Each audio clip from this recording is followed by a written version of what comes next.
Oh, so EBSCO, I don't know if you know, is just, it's the main database, research database right now, that they use all over.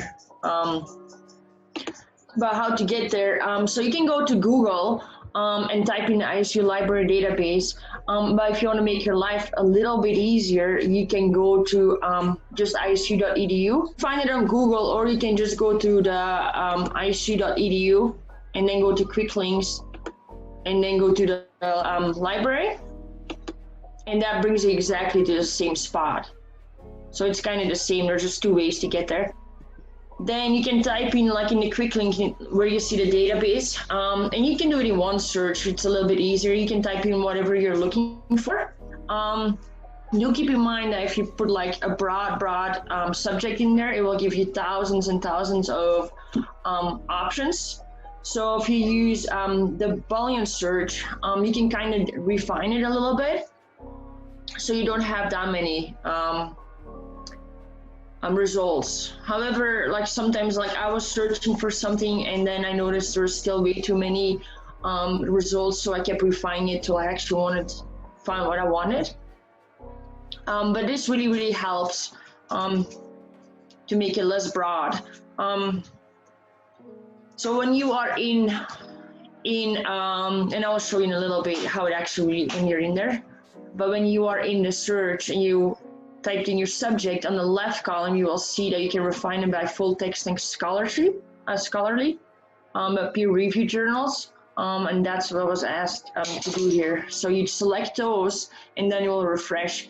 If you want to, you could change the dates too, so you're not looking from 1029 to 2021. You can kind of make it smaller. I kept it open because I just wanted to see everything, but you can show it.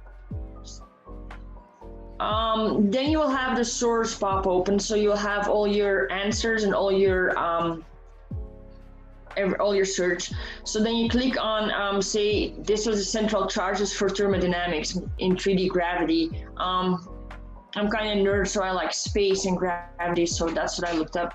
So if you click on the hyperlink, it will open this, and then make sure you have an abstract in there, because earlier I was looking up Jonestown, and there's no abstracts in there, so you can really, it's not really an easy subject to look for. So make sure you have an abstract in there, and then that's kind of a summary of the article.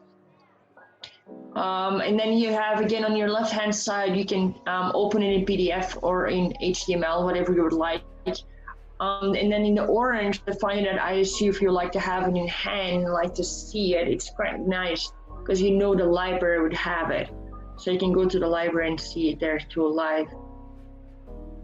And then on the right hand side, what is actually really nice, you can save it to your Google Drive. You can add it to folders, prints, and there's a really nice button there that says Cite, what is very helpful. And then you can select what kind of citation you want to use, if you want to use MLA, APA, if it's in text, and that really makes it a lot easier instead of you spending an hour trying to cite it correctly. I don't know if you've seen that earlier, how to get to it. So you go to quick links, a library, and then you've got the same. So say we'll look up again space, and then I do gravity, or let's do frame dragging or something. So now I'm going to look at both instead of just one. Because I am not on campus, it's going to ask my Bengal ID. Yep, that is a good point though. If you're off campus, the library will ask you to log in using your student ID number and your last name. So these are my search. So I still have 682,000 or something. But then again, like I said, on the left, you can select full text and then peer review. So yeah, you've got the scholarly articles, the journals. There you go. And now you only have 4,000. So then you select one of these, you just click on them, and it will open. And then if you scroll down, make sure you have the abstract here, the summary. It's right here. I'm not gonna read it. It's probably boring you guys out of your mind. And then on the left, you've got the full text. So you can also get there and you get the full text. And then on the right, somehow you guys are all in my way. There we go. On the right, you can do here the site, like I mentioned before, and it's really nice because now you can go and scroll on whatever you would like. So mainly we use MLA, so you can go down, and here you find the citation for it. About the reason I'm having you guys click full text is because the library has access to almost all of the journals in the country in one way or another, but many of them you'll have to request from another library. That can take a few days, and then during the coronavirus now it could take weeks. So it's definitely not going to work for this class. So I'll need you to just use articles that you already have complete access to. And when we're on the EBSCO, how do we tell if it's a peer-reviewed article again? Once you click the peer-reviewed search box on the left-hand side of the page, you will only be given peer-reviewed articles. Sweet, okay. Yeah, and if you're, I want to say real quick too, if you are doing something in the field of science, you're not going to want to be rehashing old arguments that are already dead. So go ahead and move the timeline for the articles up until within the last decade. That's usually a wise time frame.